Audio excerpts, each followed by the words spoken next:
Ever heard of a fish that packs a 600-volt punch? Meet the electric eel, a South American knifefish with a shocking secret.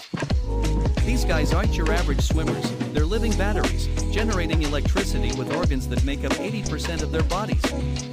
They use these jolts for hunting, defense, and even communication. Imagine zapping your dinner or scaring off a predator with a jolt of pure electricity. While their power is enough to knock out a human, electric eels are usually shy and only use their shock power when threatened. Studying these amazing creatures helps us understand bioelectricity and inspires new tech in medicine and robotics. So next time you think of eels, remember, they're not just slimy, they're electrifying.